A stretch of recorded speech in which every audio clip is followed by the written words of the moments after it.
తగలబెట్టండి sir Niranjan గారు.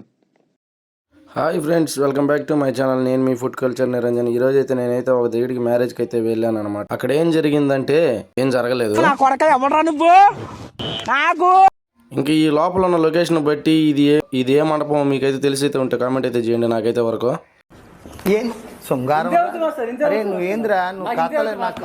ఇంకా మనం ఒక్కసారిగా లోపల డైనింగ్ హాల్లోకి ఎంటర్ అవ్వగానే లోపల ఉన్న ఐటమ్స్ చూస్తే ఒక్కసారిగా మైండ్ బ్లాక్ అయిపోయింది నాకైతే వరకు. అన్ని ఐటమ్స్ అయితే ఉన్నాయన్నమాట.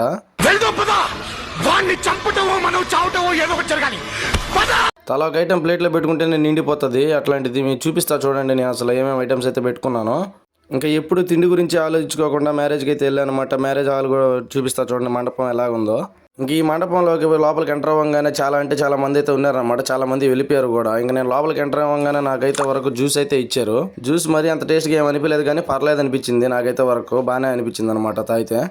ఇంకా ఫైనల్గా అయితే మ్యారేజ్ అయితే అయిపోవాల్సి వచ్చేసింది అనమాట. ఇంకా అయితే మన డిన్నర్ సెక్షన్కి అయితే వెళ్ళిపోదాం. ఇంకా నేనైతే బగారా రైస్, బిర్యానీ, ఒక సమోసా, వడ, రోటీ అయితే వరకు పెట్టించుకున్నాను అనమాట. పన్నీర్ మసాలా కూడా వేసారు. ఇంకా నాకు ఒక్కొక్క ఐటమ్ ఎలా అనిపించింది అంటే ఖతర్నాక్ అయితే అనిపించింది అనమాట. నవ్వు ఆపుకుంటున్నావు కదరా. ఇంకా నేను దాంతోపాటు బయటికి రాగానే ఐస్ క్రీమ్ ఒకటి ఇచ్చారు, ఇంకొక హలీం లాంటిది ఒకటి ఇచ్చారు, ఇంకా ఫ్రూట్ సలాడ్ ఒకటి అయితే ఇచ్చారనమాట. ఇంకా అలానే పోతా చూసి వెళ్ళిపోకుండా ఎవరో లైక్ అండ్ సబ్స్క్రైబ్ చేసుకోండి. మరొక వీడియోతో మళ్ళీ మీ ముందుకు వస్తా ఉంటా ఫ్రెండ్స్. బాయ్.